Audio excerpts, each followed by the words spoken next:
안녕하세요. 최준용 손해배상사입니다. 오늘의 주제는요,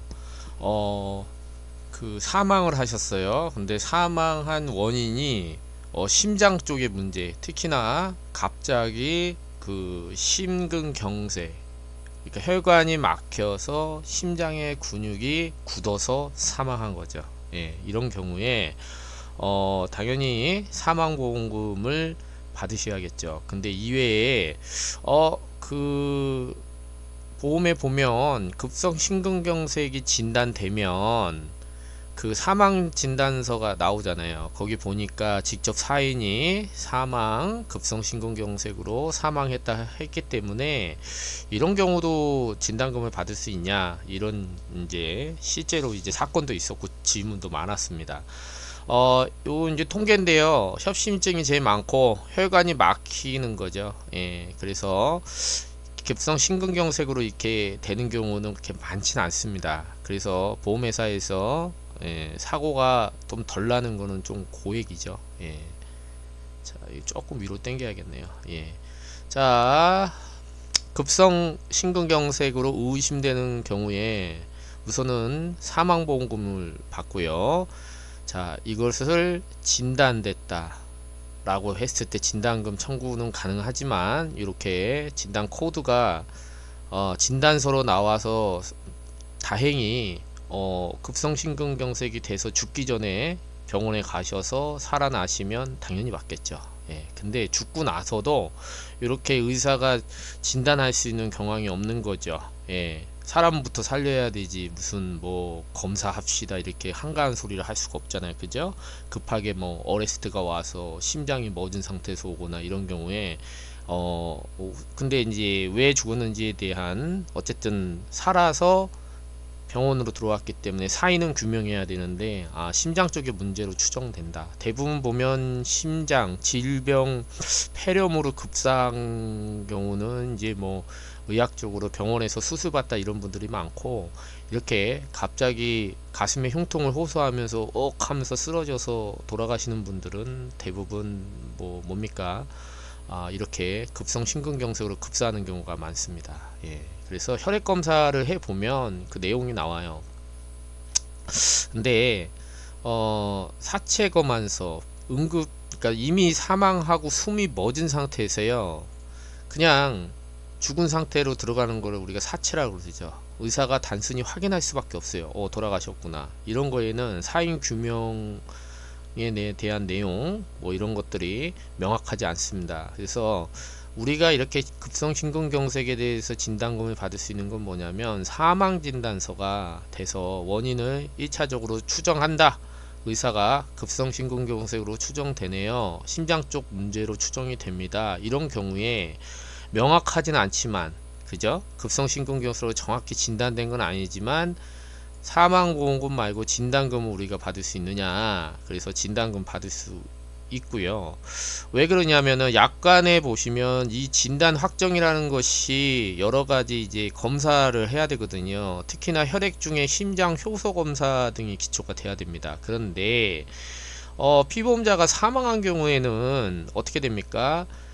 부검 감정서라든가 이를 증명할 수 있는 문서화된 기록을 제시하는 경우 검토해서 사망했지만 사망 이전에 진단된 걸로 확인하겠다 라고 해서 진단되면 주겠다, 이렇게 보험회사가 약관에서 약속을 했기 때문에 그렇습니다. 그런데 문제는 대부분 보면 부검을 안 하죠. 예, 한국 정서상 부검을 안 합니다. 질병으로 돌아가셨는데, 왜 급성 심근경색으로 돌아가셨는데 급성 심근경색이냐 아니냐를 가지고, 또 뭐 이거는 뭐 보험금 몇 푼 나온다고 망인의 몸에 손을 대느냐, 어르신들도 상당히 불쾌하시고요. 되게 혼자 이렇게 막 결정할 수 있는 사안이 아닙니다. 이런 보험 얘기 꺼내면 되게 엄숙해져요. 예. 그래서 대부분 부검을 하지 않는다. 예.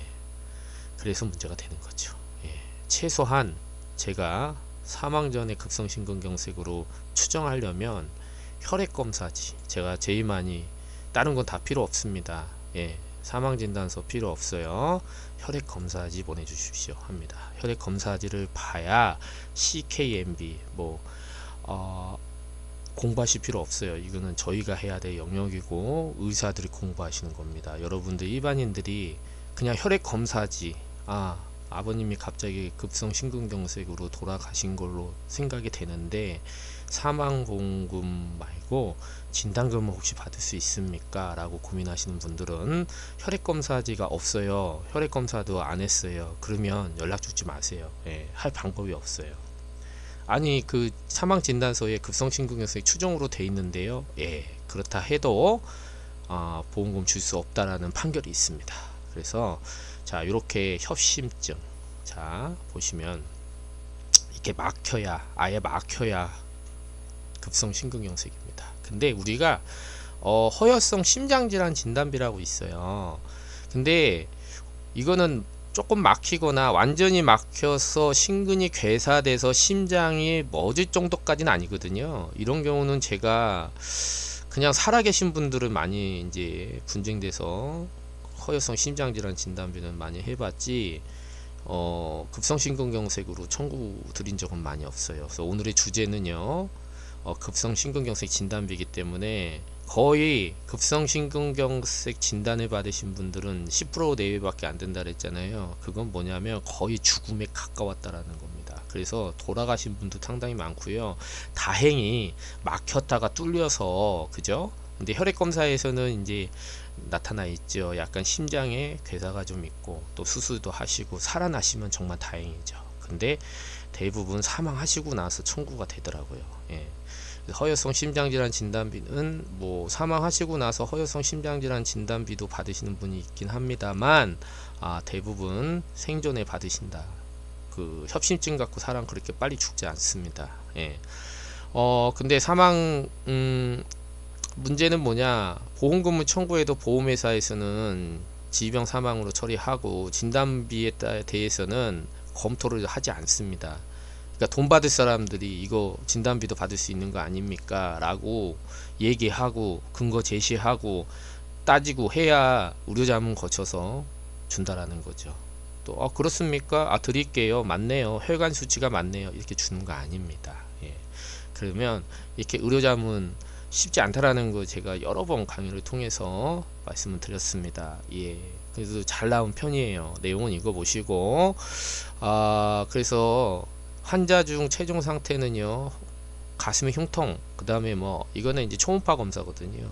혈액 검사. 근데 급하게 와도 혈액 검사는 대부분 하는데 심장에다 패치 붙여 갖고 숨 쉬어보세요. 숨을 못 쉬는데 거의 심장이 멎어서 왔는데 이거 SD 분절파 이거 할 겨를이 있겠어요. 그쵸? 그리고 이미 뭡니까 기절해서 숨도 못 쉬는 분한테 아프세요 확인할 방법 없고요. 마지막 3번이 중요합니다. 오로지 혈액 검사만으로 확인할 수 있는 거예요. 그 혈액 검사 수치도 되게 중요하고요. 그래서 여러 가지 여기 CKMB에 대해서 몇 시간 이내에 그래서 저희가 응급실에서 사망하시고 나서 응급 기록지라든지 소방에 보면은 이제 그런 내용들이 있어요. 몇 시에 발견을 했고 언제 병원에 왔는지 시간도 다 체크를 하고 CK 수치라든지 농도라든지 이런 논문들이 있어요. 이런 거에서 의학적 데이터 견해를 통해서 의료 소견을 받더라도 먼저 의료 소견을 받고 보험회사에서 동시자문을 하자 할 때 그 자문에서 어쨌든 결과를 위와 같이 잘 끌어내야 될 거 아닙니까? 그죠? 그래서 요런 거는 여러분이 어려워서 엄청난 비법은 아닌데요. 그게 케이스마다 다 달라요. 그래서 농도가 5.0 이상인 경우에 의심할 수 있다. 이건 AI죠. AI 너무 믿으시면 안 돼요. 5.0도 있고요. 조금 낮은 수치도 있고요. 되게 많아요. 왜 사람이 몸무게가 다 틀리잖아요. 그죠? 그리고 이분이 나이에 따라서 기존에 심장 쪽 질환이 있는지도 봐야 되고 여성인지 남성인지 또 달라요. 그러니까는 이거는 그냥 대략 이렇습니다 라고 하지만 구체적 데이터와 논문이나 이런 거 연습을 시키면 AI가 또 그거에 따라서 답변을 주겠죠. 근데 여러분들이 그런 논문도 찾을 수 없지만 그런 경험과 지식과 이런 게 없기 때문에 이 AI를 그렇게 훈련시킬 수가 없습니다. 이거는 전문 영역이에요. 그래서 그냥 보험회사에서 외부 통신자분해서 그렇습니다 하고 이렇게 당하시기 전에 여러 가지 자문을 미리 거치고 이런 내용도 좀 경험 있는 분, 이제 저 같은 이제 좀 상담을 받으시길 제가 권해 드립니다. 근데 요거 이제 다른 얘기인데, 요거에 대해서 이제 명확하게 인터넷 찾아보면 잘 안 나올 거예요. 예. 자, 내용을 이거는 되게 심각하게 보셔야 돼요. 사망하게 되면은 사망은 망인의 재산을 받는 건데요. 보험만 유일하게 수익자가 지정돼 있거나 수익자가 지정되지 않으면 법정 상속인입니다. 이런 경우 질병 사망 보험금은 상속 재산이 아닙니다. 예, 아닙니다. 고유 재산이에요. 그냥 우리 아버님이 갑자기 급성 심근경색 추종으로 사망하셨는데 빚이 엄청 많아요. 뭐 집이라고 해봐야 한 2억짜리 아파트 한 채인데 이것저것 뭐 사채도 쓰시고 이것저것 사업도 하시고 그래갖고요, 은행에 뭐 빚이 한 10억 정도 되는데 이거 보험금 받아도 됩니까? 라고 문의하시는 분이 있었어요, 실제로. 근데 사망보험금 받으셔도 됩니다. 왜냐, 그거는 채무와 관련이 없는 거예요. 예. 하지만 진단금은 살아 계셨을 때 아버님이 받으셨던 거죠. 그 아버님이 받는 진단금을 뭡니까? 상속인들이 대신 또 받아야 돼요. 그런 상속 재산이 돼버립니다. 그래서 이거는 여러분의 돈이 아니에요. 고유재산, 수익자의 고유재산이 아니고요, 상속 재산이죠. 상속인데 보세요, 10억이 갚아야 되잖아요, 아버님이. 그러면 2억을 진단금으로 받아서 원래 줬어야 되는 건데 여러분이 대신 받은 거잖아요. 받으시면 안 됩니다. 그래서 한정 승인하거나 상속 포기를 하더라도 이거는 뭐예요? 바구니를 만들어 주는 거거든요. 이 한정 승인 포기 바구니에다가 우리 재산 넣고요, 받을 재산 한번 얘기해 보세요 라고 해서 이렇게 다 봐야 돼요. 이렇게 또 공시도 하고 이런 법적 절차가 이제 법무사 찾아가서 문의하시거나 변호사 찾아가시면 되는데, 근데 문제가 뭐냐면 이렇게 해서 법원을 통해서 한정 승인이 인정이 돼도요, 아니 돈을 미리 그렇게 빼먹었어. 이거 바구니에 담으라고 그랬는데 자기가 보험금 받아갖고 이제 돈 뺐단 말입니다. 그러면 이게 뭐예요? 약속을 지키지 않은 거잖아요. 그래서 잘못하면 한정승인 무효가 될 수 있습니다. 한정승인 무효가 된다는 건 뭐냐면 빚 다 갚아야 돼요. 예. 그래서 채무자, 상속권자들은 주의하셔야 됩니다. 진단금 청구하시면 안 돼요, 이런 경우에는. 예. 어떤 경우? 채무가 많을 경우. 그래서 한정 승인 했음에도 불구하고 어느 정도 사망보험금만 청구하고 이거 보니까는 내가 좀 남아서 받을 돈이 좀 있는 것 같아 라고 하시면, 그때는 크게 상관이 없겠죠. 근데 실제로 그럼 한정 승인 하면 고유재산이니까 이 사망보험금에 대해서 보험 다른 은행이나 이런 그런 데서 문제 삼지 않습니까? 라고 했을 때 안 그렇습니다. 실제로 소송이 날라와요. 왜냐, 그들은 뭐 법원이 이게 뭐 고유재산이냐 그러는 거지 우리는 모르겠다 이거예요. 뭐 사나뭐 모르겠습니다. 채무 뭐 이런 거 어디 그 떡대들 아저씨들한테 사채 빌렸는데 그분들한테 보험금 1억 받았는데 이거 고유재산이니까 아저씨들 이거 저기 못 받습니다. 법적으로. 그러면 뭐 사채하시는 아저씨들이 그렇습니까? 죄송합니다. 이렇습니까? 그렇진 않겠죠. 그냥 뭐 뜯어가지 않으면 다행이고 소송 걸겠죠. 그래서 고유재산이라가 소송이 걸리거나 그런 건 아니에요. 복불복이에요. 그 법원에서 다투셔야 돼요. 실제로 나중에 이게 보험금, 그렇다고 보험금 안 받으면 되냐? 받아야죠. 그래서 뭐 청구 들어오면 이거는 고유재산이고 한정 승인했기 때문에 이 채무에 대해서는 우리가 한정 승인된 보험금이기 때문에 고유재산이고 이렇게 다퉈야 되는 거예요. 근데 그 안에 만약에 어떻게 되죠?